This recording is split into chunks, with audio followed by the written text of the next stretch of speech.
Welcome to Christian Financial Perspectives, where you're invited to gain insight, wisdom, and knowledge about how Christians integrate their faith, life, and finances with a biblical worldview. Here's your host, Christian investment advisor, financial planner, and coach, Bob Barber. Welcome to another episode of Christian Financial Perspectives. As always, thank you so much for joining us, whether that's on video or listening to us on all the wonderful podcast directories. And you need to tell everybody we pray for the Lord's protection today. We did, just from the Realtor Mafia. We love realtors. They're great people. I got some good friends that are realtors. Yeah. We went to a real estate firm here in our office, so we're just playing. But today is going to be our rental home's a good investment for income. So okay, all right. And so what's the conclusion? We want to tell everybody. Yeah, the short answer is no. No, it's not. Okay. So, but we're going to tell you why today, because I'm always getting the question, Shawn. I bet I get this question nearly once a week from someone that says, "Well, should I take my money out of a moderate balanced portfolio and go buy a rental home, because we're looking at some rental homes." Yeah, you know, and what's the income? What's that one thing that people always lead with too? Is they say, "Well, man, in this area, I could rent it out for $2,500 a month or $2,000 a month."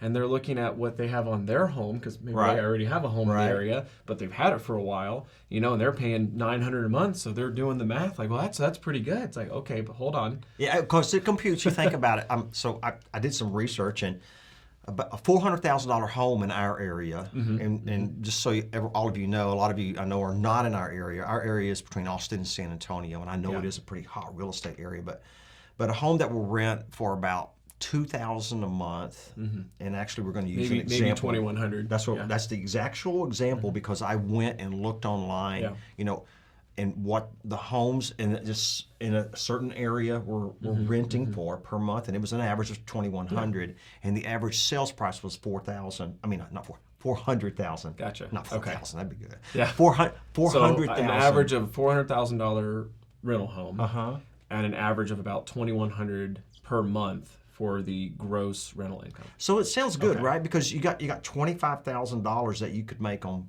$400,000 a year. Okay. To multiply that out, I mean that's more than a 6% return. It looks pretty good. Yeah. Right? Yeah. The initial start, that looks pretty good. Okay. But so what are the things that you're going to hit us with that we need to be aware of, that you got to start deducting those from that gross income? All right, so I've asked Garrett, who helps us with our recording, to put up on the screen here a worksheet. And if you want a copy of this worksheet, give us a call, and we'll just put a link to it. We'll put a link. Can we do that? Yeah, okay. We'll put a link in the description, and if you're watching this on our website directly, it'll be on the page. Okay. So this is a really good reason why our podcast listeners need to watch the video. Yes. And by the way, like us on YouTube. We need likes. Yeah.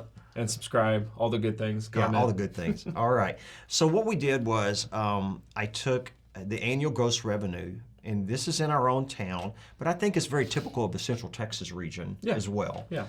$25,200. So that's your gross per year. But then you need to subtract from that, and that's what's going to get our yield actually below 3%. Okay. All right. So the expenses that need to be subtracted are one, you got to think about average maintenance costs on an annual basis. Okay. And I put $2,500 in here as, I'm taking about 10% of the rent. Now, that may not happen every single year.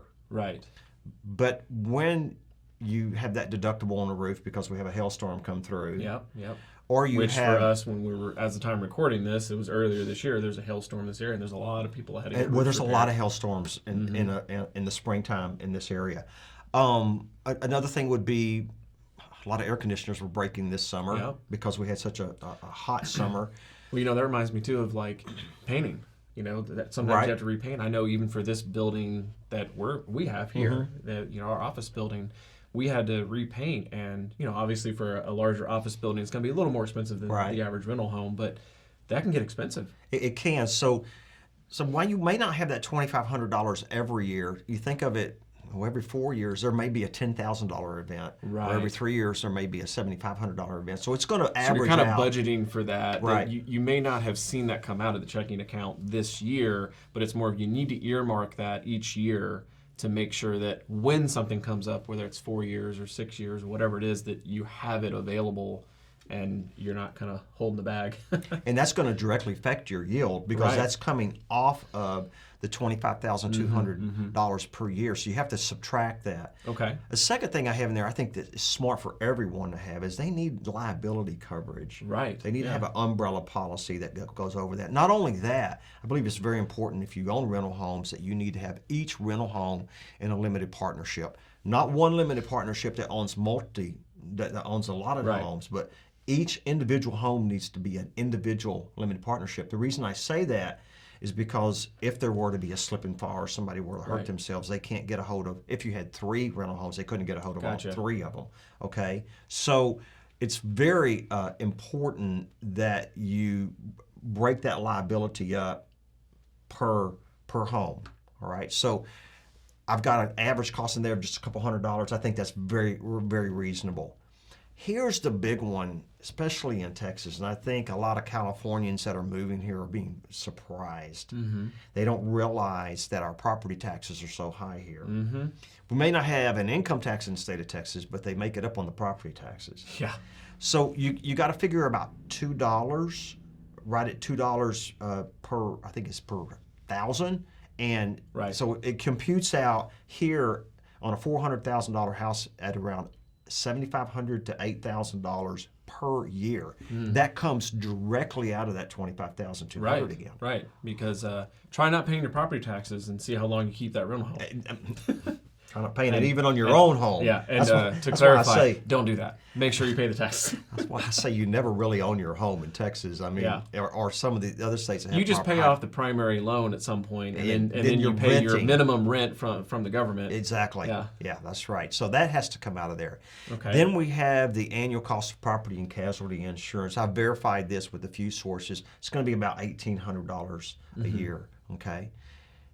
Then we have what's called annual loss of rental income. Now, somebody says, well, wait a second. What if I have a year lease or a 2-year lease? Well, yeah, you don't have to figure that in there, but every year or two, you are going to have a renter leave and a renter come on. And during that time, you're going to have to go in, maybe do some painting, some fixing up, and that you might lose as much as 1 to 2 months of rent during that point. Right. So you've got to figure that into the equation.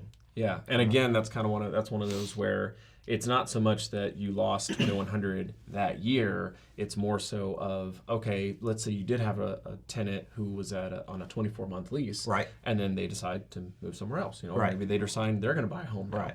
Well, either way, you've lost that tenant after that 24 months. So budgeting for that, earmarking that $2,100 a month in this case is good. So when you take 2 or 3 months to get that new tenant, you may get one in a month, but still you're going to have a month lag time. Yeah. I guarantee you're going to have at least a month lag time between. Usually when a tenant comes out, you got to go in and clean up. Yep. You might want to do a paint job. Spruce it up again for the next tenant. Annual marketing costs, that's not a lot. I put just a couple $100 in there. Yeah. But if a property manager were to bring you a tenant, they may charge a commission to do that. But I also have in here the cost of a property manager, and I talked to a well-known realtor here in town, and he said about 6 to 10% a year. 10% if you just have one home. It can go down if multiple homes. Yeah. Okay. Yeah. So if you have multiple rental properties, it could be a little less expensive. But then somebody might say, well, I'm not going to hire a property manager. I'm just going to do it myself. Yeah. Correct? You still got to think about what your time is worth.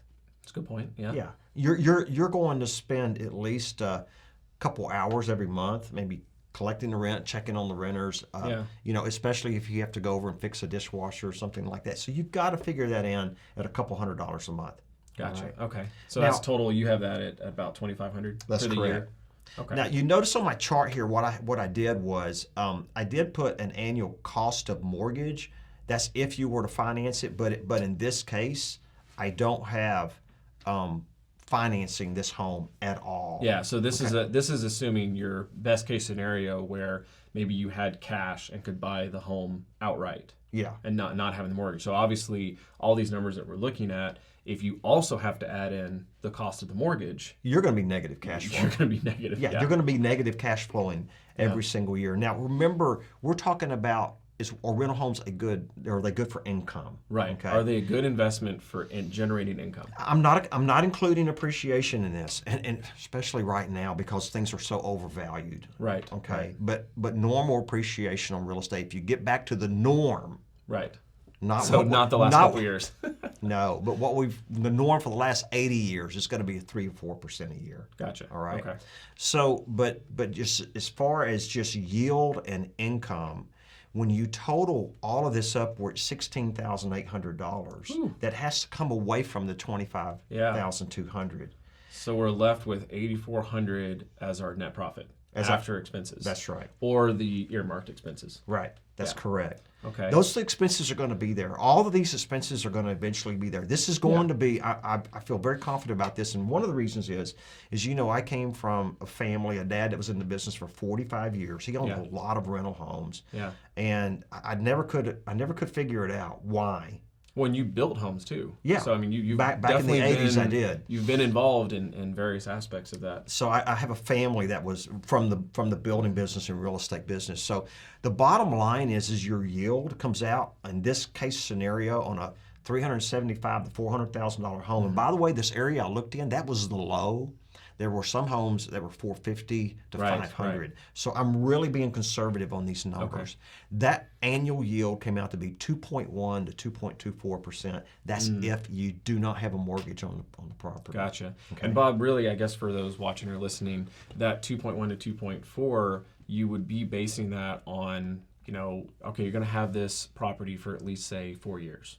Maybe 5 years. Right. And so it's kind of like what that ends up averaging. So like if you were lucky and you had a tenant that you got in there real quick and you had them for 24 months and you didn't have anything break, you didn't have to repaint, there's a lot of things that could go your way where that yield could be a little higher in the first couple years. It could be. But if you've got it for 4 to 5 years, which is really what you should be looking at anyway, it's not a 1 to 2 year time period, then you're probably going to end up averaging in that 2.1 to 2.4 if you don't have a mortgage.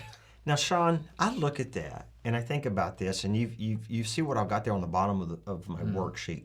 That's one home, one location, one renter. You've got very much you're lacking diversification. You have liability. You're responsible for the taxes, insurance, maintenance, like a leaky roof. You got the broken water heater that happens in the middle of the night, or the broken pipe, the cracked foundation. That's a possibility. And I'm telling you, Shawn, the list goes on and on. All the fun things of homeownership, right? I cannot figure out why anybody would want to do this, because you can buy a good balanced mutual fund that's a dividend paying fund and get that in dividends and have the diversifications, and you still have the possibility of appreciation. Right. Okay. Right. I mean, here I know you say there's the yield, but what about appreciation? You have the same thing in a good balanced portfolio that's going to yield the same thing.